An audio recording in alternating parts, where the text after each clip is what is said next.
안녕하세요. 책 읽어주는 밤의 사가입니다. 오늘 소개할 책은요. 저번 시간에 이어서 떠오름 출판사 고경표 작가님의 사랑의 온도입니다. 저번 시간에 가벼운 연애에 익숙해지지 않기를 바라며를 짧게 읽어드렸죠. 뭔가 이 이야기로 끝내기에 너무 아쉽고 해서 오늘은 좀 더 많은 이야기들을 소개해 드리려고 합니다. 자, 그럼 그 첫 번째 이야기, 고백의 타이밍입니다. 읽어드리겠습니다. 고백의 타이밍. 20살의 내 첫 고백은 거절당했다. 그 사람의 친구들도 그 사람이 나를 좋아한다고 확신을 줘서 그렇게 한 고백이었고, 그간의 분위기로 보아도 절대 거절당할 일 없다고 생각하여 한 고백이었기에 이유가 궁금하여 그 사람에게 물었다. 나를 좋아한다고 들었는데 거절한 이유라도 알려줄 수 있겠냐고. 그러자 그 사람이 말했다. 나를 좋아하긴 했지만 썸의 기간이 너무 길었다며. 썸을 2주 이상 끊는 사람이 어딨냐고. 당시에 어렸었던 나는 그런 복잡한 것은 알지 못했다. 당시에 어리석었던 나는 그게 정말 거절의 이유라고 생각했었다. 내가 썸을 오래 끈 것이 나의 망해버린 고백의 이유라고 그렇게 나를 자책했었다. 그래서 그 다음부터는 절대 썸을 2주 이상 끌지 않았다. 그렇게 나의 모든 관계는 2주 안에 정리가 되었다. 솔직히 말하자면 그래서 많은 연애는 하게 되었다.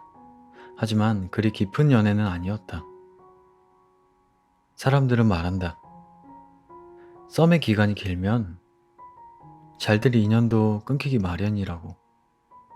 사실 나 역시도 그동안은 그렇게 생각했었다.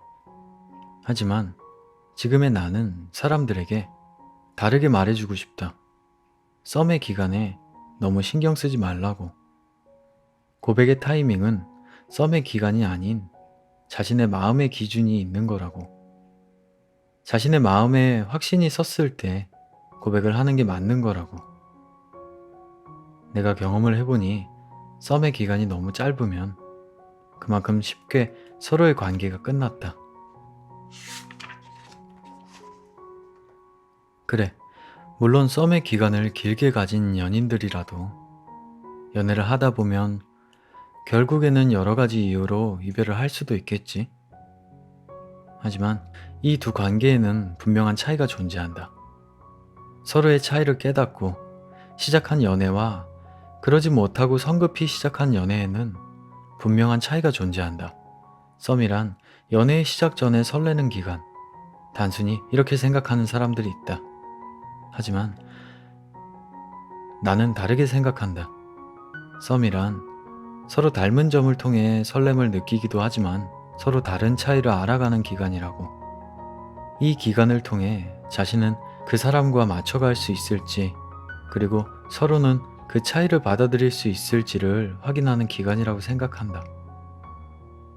이러한 기간을 가볍게 생각하고 성급히 넘긴 사람들은 사귀고 나서야 알고 보니 나는 이 사람과 안 맞는구나 하며 계속해서 보이는 서로의 차이들 때문에 갈수록 지쳐간다.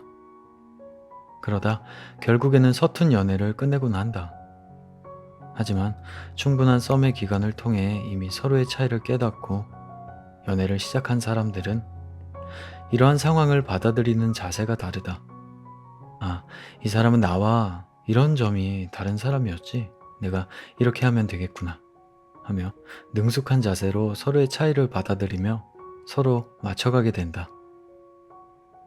사실 지금 생각해보면 나의 20살 첫사랑이 끝났던 것은 내가 썸을 오래 끈 것만이 이유는 아니었던 것 같다. 고백을 꼭 내가 먼저 할 필요는 없던 거니까. 결국 그 사람도 나에 대한 마음에 확신이 없던 것이다. 물론 썸의 기간을 통해 나에 대해 잠깐의 설렘과 관심은 생겼었지만 그게 사귈 정도의 깊은 사랑은 아니었던 것이다. 그래서 만약 지난날의 나처럼 어리고 어리석은 생각을 가진 사람들이 있다면 말해주고 싶다. 누군가에게 고백을 하기 전에는 썸의 기간보다는 자신의 마음에 신경을 썼으면 한다. 썸의 기간이 길다고 상대방이 자신을 떠날까봐 성급해야 할 필요도 없다. 단지 썸이 길다고 자신을 떠날 사람이라면 애초에 사귄다 하더라도 그리 긴 연애는 못했을 테니까. 그리고 그 사람 역시 먼저 고백을 하지 않았다는 것은 그 사람도 자기의 사랑에 대한 확신이 없었을 뿐이라고. 그러니 단순히 썸의 기간이 길었다는 이유로 고백이 거절당했다면 단지 상대방도 자신의 사랑에 대해 확신이 없어서 한 핑계일 뿐, 너무 스스로를 자책하지 않기를 바라고 연애에 조급해하지 않기를 바란다.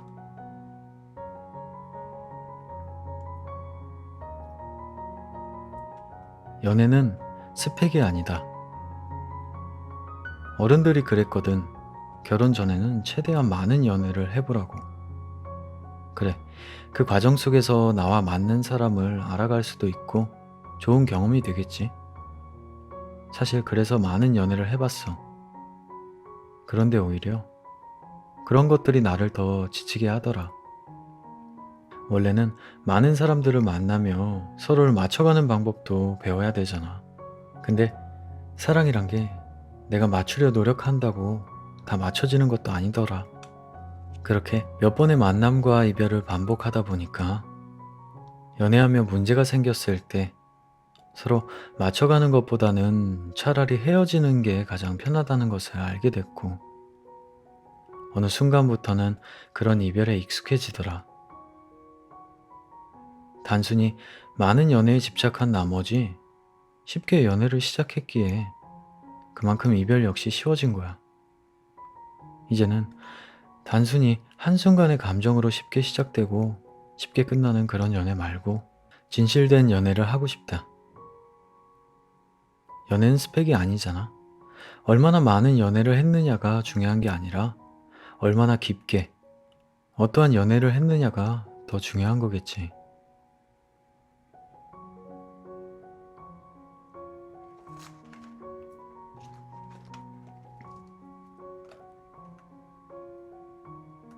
사소한 것에 소홀히 하지 말 것. 사람들은 바람을 피우지 않는 것만으로 또는 주 몇 회의 의무적인 만남만으로도 외로움을 느끼지 않을 거라 생각하겠지만, 사실 이별의 원인이 되는 대부분의 외로움은 사소한 것들에 소홀해짐으로써 시작된다. 가끔 사랑하는 사람이 본인에게 서운함을 표현할 때 뭘 이런 거 갖고 그럴까? 라는 생각이 들곤 할 거다. 사실 나도 그랬으니까. 근데 돌이켜 생각해보니 그런 사소한 것들이 오히려 중요했다. 결국은 그런 사소한 것들이 쌓여서 이별로 돌아오더라고. 그래, 물론 본인이 생각하기에는 별거 아닌 사소한 것으로 서운해하는 것처럼 보일 수도 있다. 하지만 정말 사랑한다면 평소에 본인이 사소하게 생각하는 것일지라도 상대방이 그것으로 서운함을 느낀다면 그건 더 이상 사소한 게 아니다. 그럼에도 불구하고 상대방의 그런 서운한 감정의 원인을 사소하게 생각한다면 글쎄, 물론 사랑하긴 하겠지. 하지만 사랑에도 정도의 차이는 있는 거니까 아주 사소한 만큼 아주 조금 사랑하는 거겠지.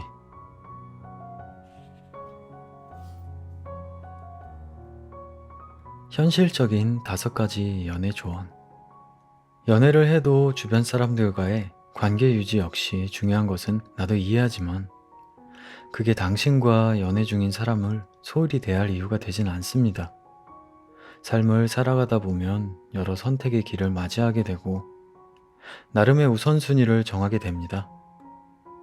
만약 당신이 연애 중이라면 우선순위를 정함에 있어서 지금 만나고 있는 사람을 항상 생각하시길 바랍니다. 함께 있는 시간이 중요한 게 아니라 그 시간 동안 서로 무엇을 하였냐가 더 중요합니다. 만나서 서로 대화를 하지 않고 각자의 휴대폰만 보는데 시간을 썼다면 같은 장소에만 있었을 뿐 같이 시간을 보낸 것은 아닙니다. 물론 대화를 하다 보면 일상적인 대화가 반복되겠지만 그런 대화를 지루해 한다면 사랑이 식어간다는 뜻입니다. 대화는 서로 맞춰가기 위한 수단이지 다툼의 이유가 돼서는 안 됩니다. 사랑하는 사람이 본인에게 서운한 점을 말하면 받아들일 부분은 받아들이고 사과할 부분은 사과하며 서로 맞춰가는 대화를 하였으면 합니다. 감정적인 대화는 감정적인 이별을 불러일으키기도 하니까요. 대화는 서로 맞춰가기 위한 수단임을 항상 생각하시길 바랍니다. 지나치게 돈에 계산적이면 사랑도 계산적으로 하게 되기 마련입니다. 사랑을 할 때 돈에 너무 신경 쓰지 마세요. 가진 돈이 적다고 쉽게 사랑을 포기하지도 마세요. 돈은 시간이 흐를수록 당연히 많아지게 됩니다. 하지만 마음은 시간이 흐를수록 당연히 커지는 것이 아닙니다. 그러니 우리는 당장의 돈보다는 사랑하는 마음에 더 신경을 써야 합니다. 연애를 지속시키는 것은 처음에 설렘이 아닌 서로 간에 쌓여가는 믿음입니다. 서로 간에 지킬 건 지키며 믿음을 쌓으시길 바래요. 오래 연애를 해본 사람들은 알겠지만 연애의 과정 속에서 설렘이 조금 줄어도 편안한 등의 다른 감정으로 연애를 지속할 수 있지만 믿음이 깨진 사랑은 그 어떠한 것으로도 연애를 지속시킬 수 없습니다. 이성적인 대화법. 이성적으로 해결할 수 있는 대화를 감정적인 싸움으로 키우지 마세요. 만약 상대방이 당신에게 서운한 점을 말하면 설령 당신 또한 서운한 점이 있더라도 일단은 그랬구나. 나로 인해 내가 서운함을 느끼게 해서 미안해. 하며 받아들이세요. 당신 또한 너도 뭐 하잖아. 라고 받아치면 이성적인 대화가 감정적인 싸움으로 번질 뿐입니다. 그렇다고 당신 혼자 참으면서 아파하는 것이 아닙니다. 상대방의 서운한 감정이 가라앉은 후 사실 나도 이런 점이 서운했었어 하며 차분하게 이성적으로 대화를 하시면 됩니다. 사랑하는 사이에서 꼭 이기려고 들 필요 없어요. 솔직히 말다툼 이겼다고 기분 좋아지는 것은 아니잖아요. 오히려 마음이 더 불편해지잖아요. 그리고 상대방이 당신에게 서운한 감정을 말로 표현하기까지는 참고 참으며 수없이 고민했을 거예요. 그렇게 용기 내서 한 속 이야기를 감정적인 싸움으로 키우면 상대방은 앞으로 당신에게 서운한 점이 있어도 혼자 참으면서 쌓아둘 뿐입니다. 사랑한다면 대화 방식 등 사소한 것에도 소홀히 하지 마세요. 상대방은 그런 소홀함에 서운함을 느끼고 그 서운함이 쌓여 사귀어도 사귀는 것 같지 않은 외로움을 느껴서 이별을 결심하곤 하거든요. 잊지 마세요. 서운함의 감정도 좋아하기 때문에 있는 겁니다. 애초에 좋아하지도 않으면서 서운해할 일도 없어요. 다투려고 한 게 아니라 단지 맞춰가고 싶어서 그런 거예요. 사랑하는 사람과 말다툼하는 것을 좋아하는 사람은 없습니다. 단지 사랑하는 사람이 당신에게 서운함을 표현한다면 그것은 불만의 표시가 아닌 앞으로 서로 함께할 시간이 더 길기에 그래서 서로가 서로에게 상처가 되지 않도록 조금이라도 더 빨리 하나하나 맞춰가기 위한 것임을 깨달아야 합니다. 단순히 서로의 관계를 가볍게 생각했다면 서운함을 표현하지도 않았겠죠. 그냥 끊으면 되니까요. 굳이 감정 낭비를 할 필요가 없는 관계니까요. 그러니 사랑하는 사람이 당신에게 서운함을 표현한다면 받아치기 위한 말보다는 맞춰가기 위한 마음가짐에 신경을 써주세요. 당신 역시 그 사람을 사랑한다면 이런 사소한 대화 방식에도 신경을 써주세요. 어장 구별하는 방법. 가끔 좋아하는 사람이 생기면 어장인가 아닌가 헷갈리곤 하잖아요. 근데 사실 이거 구별하는 방법 엄청 쉬워요. 단지 어장이라고 하더라도 당신이 상대방을 좋아하는 마음이 너무 커서 사소한 것 하나에도 어장이 아닐 거야, 진심일 거야 하며 의미 부여를 하고 받아들이지 않을 뿐이죠. 우선 제가 생각하는 어장은 좀 달라요. 보통의 사람들은 여러 이성과 동시에 관계를 갖는 것이 어장이라고 하더라고요. 근데 우리는 흔히 어장을 어항 속 물고기라고 표현하곤 하잖아요. 어항 속 물고기가 꼭 여러 마리일 필요는 없죠. 한 마리일 수도 있는 거예요. 즉, 단순히 여러 이성과 동시에 관계를 갖는 것뿐만 아니라 단 한 사람과의 관계를 갖고 있어도 그 하나의 관계를 애매하게 유지하는 것도 어장이라고 생각해요. 어장 관리를 하는 사람들의 큰 특징 중 하나가 애매한 관계 속에서 당신을 애타게 하는 거예요. 딱히 사귀는 것은 아닌데 그렇다고 당신을 싫어하는 것 같지도 않으면서 말이에요.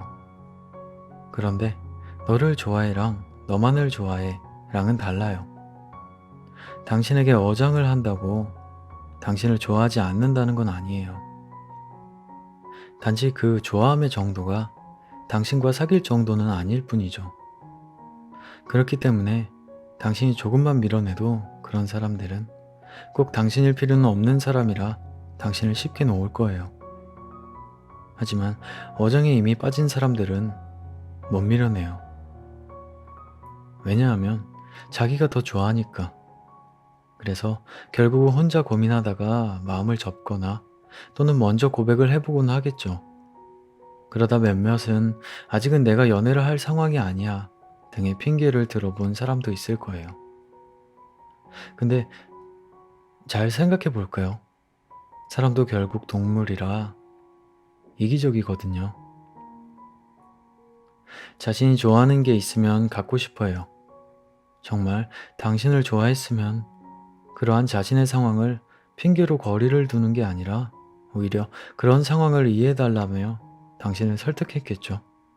결국 그 사람들은 그냥 상황을 떠나서 당신이랑 사귈 생각이 없던 거예요. 사귀게 되면 혼자일 때랑은 다르게 몇 가지 제약이나 의무가 생길 테고, 앞서 말했듯 그런 사람들은 딱히 당신이 안 되면 안 될 정도로 사랑하지도 않았기에 굳이 그런 것들을 감당하며 당신과 사귈 마음조차 없었을 테니까요. 가장 쉽게 어장인가 아닌가를 구별하는 방법은요, 솔직히 구별하는 방법이라기보다는 깨닫는 방법이라고 표현하는 게 맞는 것 같네요. 솔직히 우리 모두 어장이라는 개념 자체를 알고 있는 이상 구별은 다 할 줄 알거든요.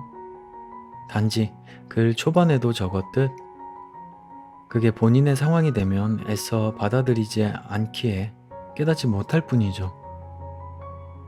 자신의 상황을 올바르게 깨닫기 위해서는 먼저 자신의 상황을 주변 친구의 상황이라고 떠올리며 생각해 보세요. 상대방에 대한 당신의 감정을 배제시키는 거죠. 쉽게 예를 들면 우리는 누군가와 이별하기 전에 주변 친구들로부터 걔는 아니야, 헤어져 라는 말을 진즉 듣게 될 때가 있지만 아니거든 하면서 더 사귀다가 더 뒤늦게 친구의 말이 맞았음을 깨닫고 후회하는 경우도 있잖아요. 특정한 상황에 주관적인 감정이 개입되면 판단이 흐려지기 마련이에요. 상황을 판단할 때는 감정을 배제하고 객관적으로 봐야겠죠. 정 어려우면 주변에 연애를 잘 아는 사람들이 있으면 당신의 상황을 설명하고 조언을 구해보세요. 대신 그 조언을 들을 때는 충분히 받아들일 마음을 갖고 말이죠. 나를 잃지 말 것. 이제는 연인 관계든 친구 관계든 나를 떠나는 사람들을 쉽게 놓을 수 있게 되었어. 처음부터 이랬던 건 아니고 몇 번의 만남과 이별을 반복하다 보니까 깨닫게 된 것 같아. 한번 내게서 마음이 떠난 사람은 아무리 붙잡는다 한들 결국에는 나를 떠나기 마련이고, 또한 그렇게 붙잡게 된다 한들 그런 관계는 결국 서로를 더 지치게만 함을 인간관계에 중요한 것은 나를 잃지 않는 것이야. 떠나는 사람들에게 혼자 매달리며 무너지기보다는 내 곁에 남아준 사람들에게 신경을 써야 함을 이제는 깨닫게 되었어. 그러니 너도 이제 인간관계에 너무 혼자 힘들어하지 마. 정작 그 사람들은 너처럼 힘들어하지 않아.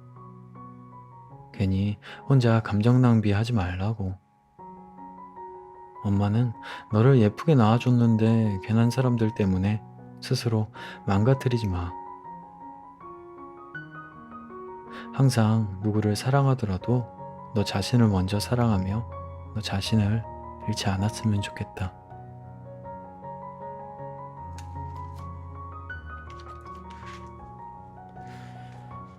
네, 어떠셨나요? 조금 어,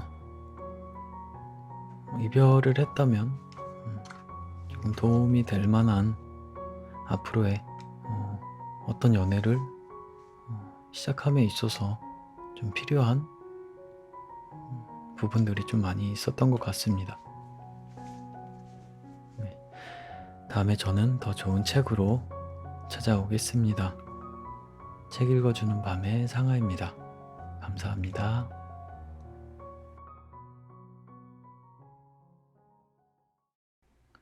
고백의 타이밍. 20살의 내 첫 고백은 거절당했다.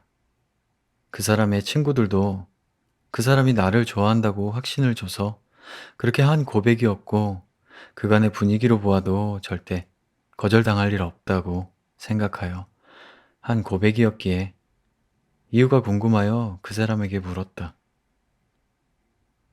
나를 좋아한다고 들었는데 거절한 이유라도 알려줄 수 있겠냐고.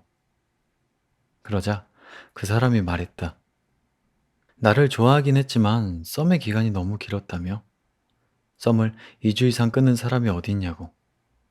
당시에 어렸었던 나는 그런 복잡한 것은 알지 못했다. 당시에 어리석었던 나는 그게 정말 거절의 이유라고 생각했었다. 내가 썸을 오래 끈 것이 나의 망해버린 고백의 이유라고 그렇게 나를 자책했었다. 그래서 그 다음부터는 절대 썸을 2주 이상 끌지 않았다. 그렇게 나의 모든 관계는 2주 안에 정리가 되었다. 솔직히 말하자면 그래서 많은 연애는 하게 되었다. 하지만 그리 깊은 연애는 아니었다.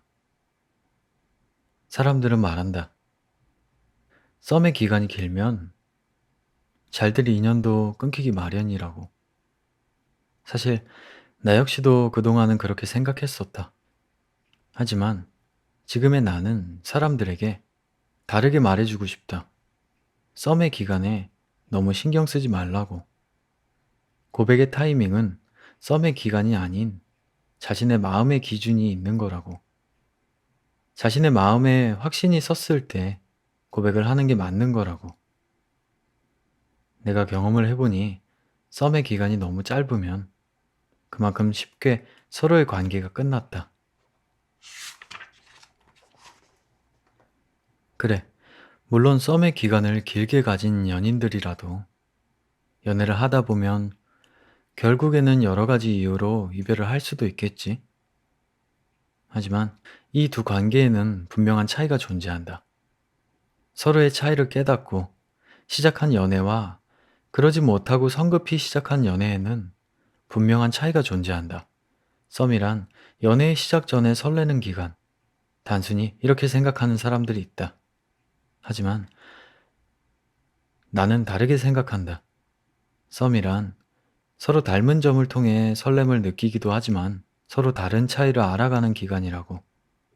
이 기간을 통해 자신은 그 사람과 맞춰갈 수 있을지, 그리고 서로는 그 차이를 받아들일 수 있을지를 확인하는 기간이라고 생각한다. 이러한 기간을 가볍게 생각하고 성급히 넘긴 사람들은 사귀고 나서야, 아, 알고 보니 나는 이 사람과 안 맞는구나 하며 계속해서 보이는 서로의 차이들 때문에 갈수록 지쳐간다. 그러다 결국에는 서툰 연애를 끝내곤 한다. 하지만 충분한 썸의 기간을 통해 이미 서로의 차이를 깨닫고 연애를 시작한 사람들은 이러한 상황을 받아들이는 자세가 다르다. 아, 이 사람은 나와 이런 점이 다른 사람이었지. 내가 이렇게 하면 되겠구나. 하며 능숙한 자세로 서로의 차이를 받아들이며 서로 맞춰가게 된다. 사실 지금 생각해보면 나의 20살 첫사랑이 끝났던 것은 내가 썸을 오래 끈 것만이 이유는 아니었던 것 같다. 고백을 꼭 내가 먼저 할 필요는 없던 거니까. 결국 그 사람도 나에 대한 마음에 확신이 없던 것이다. 물론 썸의 기간을 통해 나에 대해 잠깐의 설렘과 관심은 생겼었지만 그게 사귈 정도의 깊은 사랑은 아니었던 것이다. 그래서 만약 지난날의 나처럼 어리고 어리석은 생각을 가진 사람들이 있다면 말해주고 싶다. 누군가에게 고백을 하기 전에는 썸의 기간보다는 자신의 마음에 신경을 썼으면 한다. 썸의 기간이 길다고 상대방이 자신을 떠날까봐 성급해야 할 필요도 없다. 단지 썸이 길다고 자신을 떠날 사람이라면 애초에 사귄다 하더라도 그리 긴 연애는 못했을 테니까. 그리고 그 사람 역시 먼저 고백을 하지 않았다는 것은 그 사람도 자기의 사랑에 대한 확신이 없었을 뿐이라고. 그러니 단순히 썸의 기간이 길었다는 이유로 고백이 거절당했다면 단지 상대방도 자신의 사랑에 대해 확신이 없어서 한 핑계일 뿐 너무 스스로를 자책하지 않기를 바라고 연애에 조급해하지 않기를 바란다.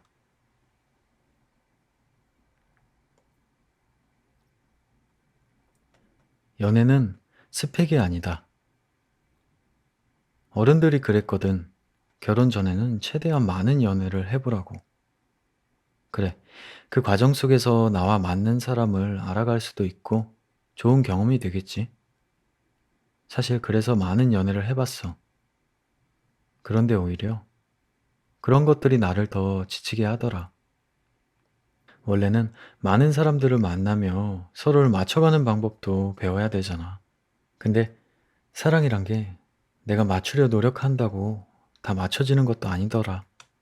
그렇게 몇 번의 만남과 이별을 반복하다 보니까 연애하며 문제가 생겼을 때 서로 맞춰가는 것보다는 차라리 헤어지는 게 가장 편하다는 것을 알게 됐고, 어느 순간부터는 그런 이별에 익숙해지더라. 단순히 많은 연애에 집착한 나머지 쉽게 연애를 시작했기에 그만큼 이별 역시 쉬워진 거야.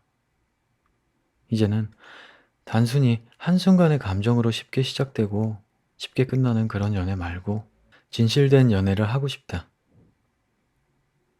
연애는 스펙이 아니잖아. 얼마나 많은 연애를 했느냐가 중요한 게 아니라 얼마나 깊게 어떠한 연애를 했느냐가 더 중요한 거겠지.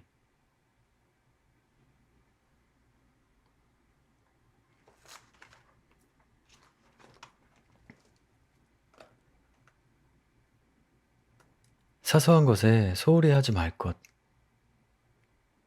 사람들은 바람을 피우지 않는 것만으로 또는 주 몇 회의 의무적인 만남만으로도 외로움을 느끼지 않을 거라 생각하겠지만 사실 이별의 원인이 되는 대부분의 외로움은 사소한 것들에 소홀해짐으로써 시작된다. 가끔 사랑하는 사람이 본인에게 서운함을 표현할 때 뭘 이런 거 갖고 그럴까? 라는 생각이 들곤 할 거다. 사실 나도 그랬으니까. 근데 돌이켜 생각해보니 그런 사소한 것들이 오히려 중요했다. 결국은 그런 사소한 것들이 쌓여서 이별로 돌아오더라고. 그래, 물론 본인이 생각하기에는 별거 아닌 사소한 것으로 서운해하는 것처럼 보일 수도 있다. 하지만 정말 사랑한다면 평소에 본인이 사소하게 생각하는 것일지라도 상대방이 그것으로 서운함을 느낀다면 그건 더 이상 사소한 게 아니다. 그럼에도 불구하고 상대방의 그런 서운한 감정의 원인을 사소하게 생각한다면 글쎄, 물론 사랑하긴 하겠지. 하지만 사랑에도 정도의 차이는 있는 거니까 아주 사소한 만큼 아주 조금 사랑하는 거겠지.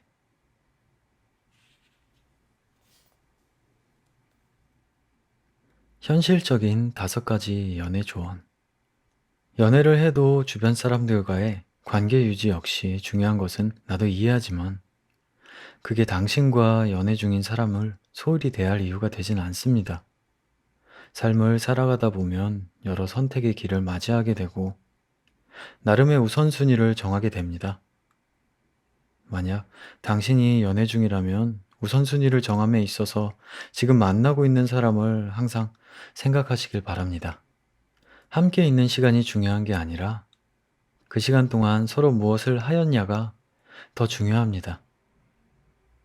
만나서 서로 대화를 하지 않고 각자의 휴대폰만 보는데 시간을 썼다면 같은 장소에만 있었을 뿐 같이 시간을 보낸 것은 아닙니다. 물론 대화를 하다 보면 일상적인 대화가 반복되겠지만 그런 대화를 지루해 한다면 사랑이 식어간다는 뜻입니다. 대화는 서로 맞춰가기 위한 수단이지 다툼의 이유가 돼서는 안 됩니다. 사랑하는 사람이 본인에게 서운한 점을 말하면 받아들일 부분은 받아들이고 사과할 부분은 사과하며 서로 맞춰가는 대화를 하였으면 합니다. 감정적인 대화는 감정적인 이별을 불러일으키기도 하니까요. 대화는 서로 맞춰가기 위한 수단임을 항상 생각하시길 바랍니다. 지나치게 돈에 계산적이면 사랑도 계산적으로 하게 되기 마련입니다. 사랑을 할 때 돈에 너무 신경 쓰지 마세요. 가진 돈이 적다고 쉽게 사랑을 포기하지도 마세요. 돈은 시간이 흐를수록 당연히 많아지게 됩니다. 하지만 마음은 시간이 흐를수록 당연히 커지는 것이 아닙니다. 그러니 우리는 당장의 돈보다는 사랑하는 마음에 더 신경을 써야 합니다. 연애를 지속시키는 것은 처음에 설렘이 아닌 서로 간에 쌓여가는 믿음입니다. 서로 간에 지킬 건 지키며 믿음을 쌓으시길 바래요. 오래 연애를 해본 사람들은 알겠지만 연애의 과정 속에서 설렘이 조금 줄어도 편안한 등의 다른 감정으로 연애를 지속할 수 있지만 믿음이 깨진 사랑은 그 어떠한 것으로도 연애를 지속시킬 수 없습니다. 이성적인 대화법. 이성적으로 해결할 수 있는 대화를 감정적인 싸움으로 키우지 마세요. 만약 상대방이 당신에게 서운한 점을 말하면 설령 당신 또한 서운한 점이 있더라도 일단은 그랬구나. 나로 인해 내가 서운함을 느끼게 해서 미안해. 하며 받아들이세요. 당신 또한 너도 뭐 하잖아. 라고 받아치면 이성적인 대화가 감정적인 싸움으로 번질 뿐입니다. 그렇다고 당신 혼자 참으면서 아파하는 것이 아닙니다. 상대방의 서운한 감정이 가라앉은 후 사실 나도 이런 점이 서운했었어 하며 차분하게 이성적으로 대화를 하시면 됩니다. 사랑하는 사이에서 꼭 이기려고 들 필요 없어요. 솔직히 말다툼 이겼다고 기분 좋아지는 것은 아니잖아요. 오히려 마음이 더 불편해지잖아요. 그리고 상대방이 당신에게 서운한 감정을 말로 표현하기까지는 참고 참으며 수없이 고민했을 거예요. 그렇게 용기 내서 한 속 이야기를 감정적인 싸움으로 키우면 상대방은 앞으로 당신에게 서운한 점이 있어도 혼자 참으면서 쌓아둘 뿐입니다. 사랑한다면 대화 방식 등 사소한 것에도 소홀히 하지 마세요. 상대방은 그런 소홀함에 서운함을 느끼고 그 서운함이 쌓여 사귀어도 사귀는 것 같지 않은 외로움을 느껴서 이별을 결심하곤 하거든요. 잊지 마세요. 서운함의 감정도 좋아하기 때문에 있는 겁니다. 애초에 좋아하지도 않으면서 서운해 할 일도 없어요. 다투려고 한 게 아니라 단지 맞춰가고 싶어서 그런 거예요. 사랑하는 사람과 말다툼하는 것을 좋아하는 사람은 없습니다. 단지 사랑하는 사람이 당신에게 서운함을 표현한다면 그것은 불만의 표시가 아닌 앞으로 서로 함께할 시간이 더 길기에 그래서 서로가 서로에게 상처가 되지 않도록 조금이라도 더 빨리 하나하나 맞춰가기 위한 것임을 깨달아야 합니다. 단순히 서로의 관계를 가볍게 생각했다면 서운함을 표현하지도 않았겠죠. 그냥 끊으면 되니까요. 굳이 감정 낭비를 할 필요가 없는 관계니까요. 그러니 사랑하는 사람이 당신에게 서운함을 표현한다면 받아치기 위한 말보다는 맞춰가기 위한 마음가짐에 신경을 써주세요. 당신 역시 그 사람을 사랑한다면 이런 사소한 대화 방식에도 신경을 써주세요. 어장 구별하는 방법. 가끔 좋아하는 사람이 생기면 어장인가 아닌가 헷갈리곤 하잖아요. 근데 사실 이거 구별하는 방법 엄청 쉬워요. 단지 어장이라고 하더라도 당신이 상대방을 좋아하는 마음이 너무 커서 사소한 것 하나에도 어장이 아닐 거야, 진심일 거야 하며 의미 부여를 하고 받아들이지 않을 뿐이죠. 우선 제가 생각하는 어장은 좀 달라요. 보통의 사람들은 여러 이성과 동시에 관계를 갖는 것이 어장이라고 하더라고요. 근데 우리는 흔히 어장을 어항 속 물고기라고 표현하곤 하잖아요. 어항 속 물고기가 꼭 여러 마리일 필요는 없죠. 한 마리일 수도 있는 거예요. 즉, 단순히 여러 이성과 동시에 관계를 갖는 것뿐만 아니라 단 한 사람과의 관계를 갖고 있어도 그 하나의 관계를 애매하게 유지하는 것도 어장이라고 생각해요. 어장 관리를 하는 사람들의 큰 특징 중 하나가 애매한 관계 속에서 당신을 애타게 하는 거예요. 딱히 사귀는 것은 아닌데 그렇다고 당신을 싫어하는 것 같지도 않으면서 말이에요. 그런데 너를 좋아해랑 너만을 좋아해 랑은 달라요. 당신에게 어장을 한다고 당신을 좋아하지 않는다는 건 아니에요. 단지 그 좋아함의 정도가 당신과 사귈 정도는 아닐 뿐이죠. 그렇기 때문에 당신이 조금만 밀어내도 그런 사람들은 꼭 당신일 필요는 없는 사람이라 당신을 쉽게 놓을 거예요. 하지만 어장에 이미 빠진 사람들은 못 밀어내요. 왜냐하면 자기가 더 좋아하니까. 그래서 결국은 혼자 고민하다가 마음을 접거나 또는 먼저 고백을 해보곤 하겠죠. 그러다 몇몇은 아직은 내가 연애를 할 상황이 아니야 등의 핑계를 들어본 사람도 있을 거예요. 근데 잘 생각해 볼까요? 사람도 결국 동물이라 이기적이거든요. 자신이 좋아하는 게 있으면 갖고 싶어 해요. 정말 당신을 좋아했으면 그러한 자신의 상황을 핑계로 거리를 두는 게 아니라 오히려 그런 상황을 이해해달라며 당신을 설득했겠죠. 결국 그 사람들은 그냥 상황을 떠나서 당신이랑 사귈 생각이 없던 거예요. 사귀게 되면 혼자일 때랑은 다르게 몇 가지 제약이나 의무가 생길 테고, 앞서 말했듯 그런 사람들은 딱히 당신이 안 되면 안 될 정도로 사랑하지도 않았기에 굳이 그런 것들을 감당하며 당신과 사귈 마음조차 없었을 테니까요. 가장 쉽게 어장인가 아닌가를 구별하는 방법은요, 솔직히 구별하는 방법이라기보다는 깨닫는 방법이라고 표현하는 게 맞는 것 같네요.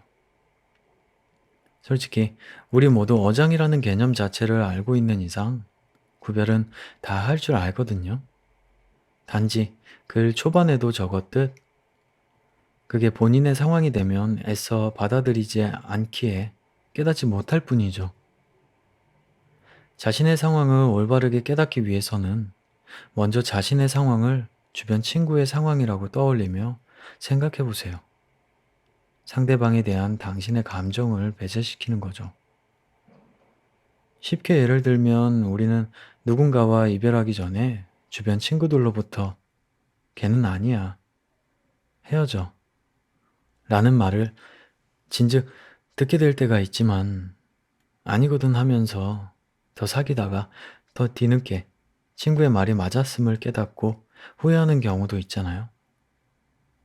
특정한 상황에 주관적인 감정이 개입되면 판단이 흐려지기 마련이에요. 상황을 판단할 때는 감정을 배제하고 객관적으로 봐야겠죠. 정 어려우면 주변에 연애를 잘 아는 사람들이 있으면 당신의 상황을 설명하고 조언을 구해보세요. 대신 그 조언을 들을 때는 충분히 받아들일 마음을 갖고 말이죠.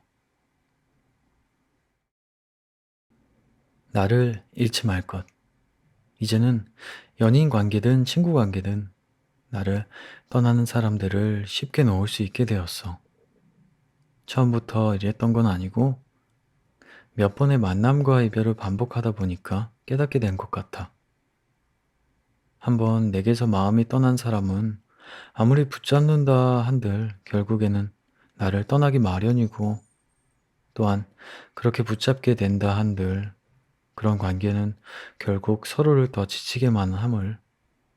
인간관계의 중요한 것은 나를 잃지 않는 것이야. 떠나는 사람들에게 혼자 매달리며 무너지기보다는 내 곁에 남아준 사람들에게 신경을 써야 함을 이제는 깨닫게 되었어. 그러니 너도 이제 인간관계에 너무 혼자 힘들어하지 마. 정작 그 사람들은 너처럼 힘들어하지 않아. 괜히 혼자 감정 낭비하지 말라고. 엄마는 너를 예쁘게 낳아줬는데 괜한 사람들 때문에 스스로 망가뜨리지 마. 항상 누구를 사랑하더라도 너 자신을 먼저 사랑하며 너 자신을 잃지 않았으면 좋겠다.